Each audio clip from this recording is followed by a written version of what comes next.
bring something up that's been on my mind. This isn't going to be the regular news cycle trash that we've heard all week. I was thinking, I don't usually comment on these news cycle stories, right? But I've been watching this thing about United this week.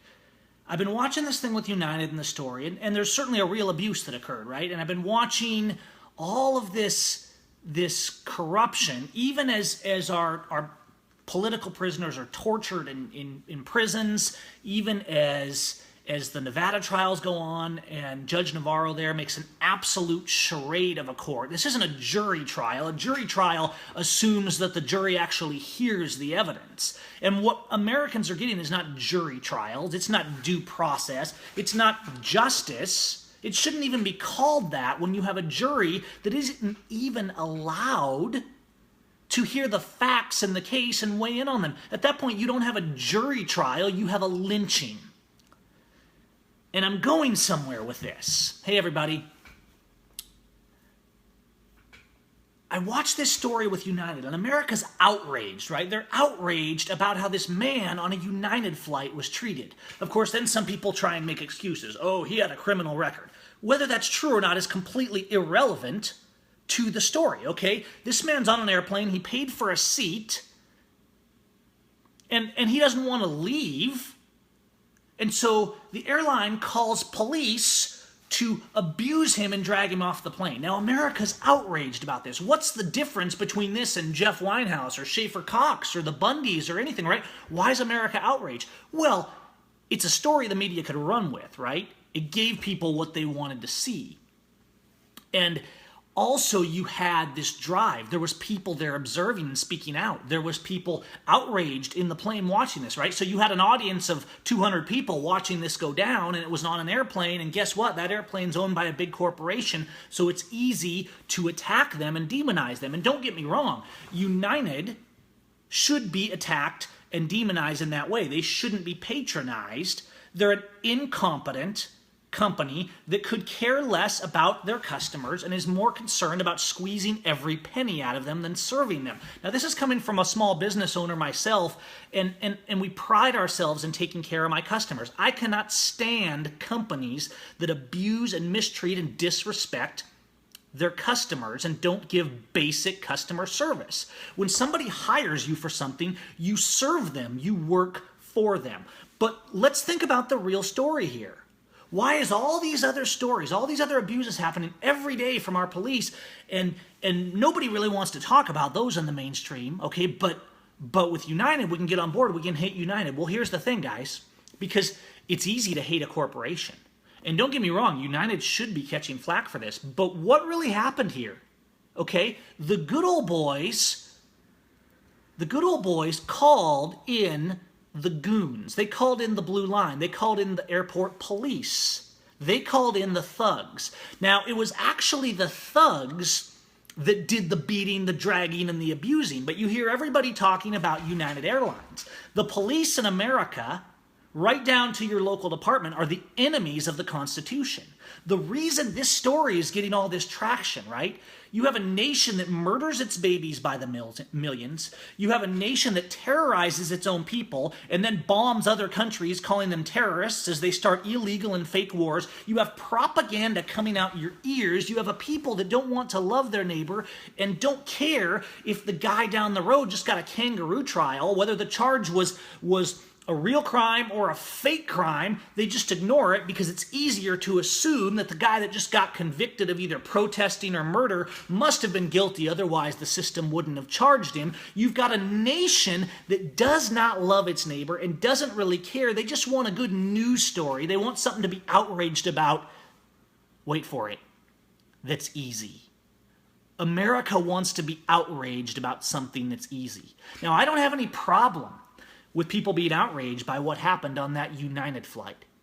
But the problem is America's not outraged about everything else. America keeps making excuses, saying, well, a lot of the cops are good, when not one single officer will stand up and honor their oath. America keeps saying, well, I mean, we're at least the freest nation in the world, and at least we have justice and due process, when the unborn, the innocent, and the aged are murdered with impunity by laws, fake laws, and statutes doctors, police, you name it, right? And while our courts and our justice system, backed by the thugs with guns from the Blue Line Syndicate, are locking us in cages, torturing us in their concentration camps, and violating due process in every possible way. From Nevada to Oregon to Georgia to New Mexico. You see, you should be outraged that United Airlines called those thugs in there. And you should be outraged every time someone calls in thugs to abuse somebody. Whether it's your neighbor or United Airlines or your city council. You should be outraged when someone calls thugs from a crime syndicate in, which is what all your police all over America are.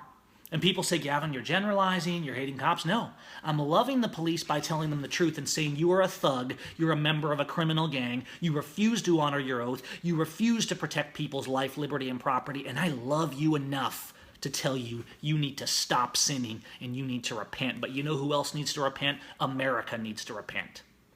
The fact that America is outraged over what is easy but ignores the atrocities that cost us something to change is an outrage. See, if you recognize that the people we have lauded as heroes for generations and taught our children are heroes and were raised to believe in are in fact the greatest criminal element and the greatest enemy active on the street to liberty in our Constitution in the entire United States, terrorizing the people and killing them by the thousands, that is a fact. That's your police. If you recognize that it's that bad, your world is turned upside down. Because it challenges, it forces you to challenge everything you have parroted for many people their entire lives and say, enough. I love my neighbor enough, I love God enough, and I love my country enough to stand up and stick my neck out and say, I am outraged by the police. I am outraged by people who call the police to abuse people. I am outraged by the corporations who support those police.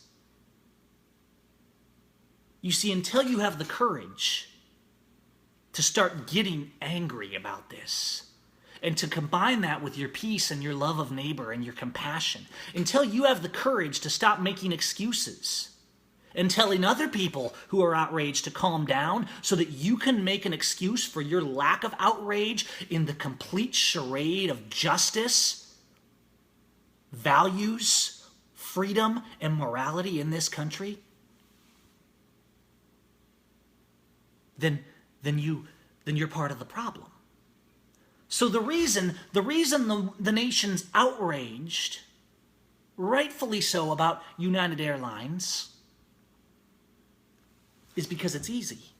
But the reason they're ignoring the fact that the reason this can happen is because we allow the Blue Line Syndicate to exist and operate with impunity. We allow our judges to rob every single person in court of due process, and we allow a prison system to abuse millions upon millions of people in the most large-scale, for-profit, heinous concentration camps that you've ever seen, is because that's hard. That challenges us, and that is what needs to be done. So that's all I got. That's been on my mind. You guys can spread this message. Maybe you can say it in your own way, make a video. But let's call it out, right? Let's call it out. Sure, I'm outraged about United Airlines. I'm also outraged about every aspect of my government, my nation, and the people who pretend that freedom and liberty is abusing your neighbor or bombing them into oblivion based on propaganda, while your own government commits the greatest acts of terror in the history of the world. That's real America we're talking about. That's real Constitution. That's real freedom. And that is real love for your neighbor. So stand up and speak out. and make your voice a sword. You guys have a good weekend. I'm going to go home. I wanted to be home already, but you know how it goes at work. And then I said, hey, I need a shout out to you guys. Spread the word, like and share this if you think it has value, and we'll talk to y'all soon. God have mercy on us.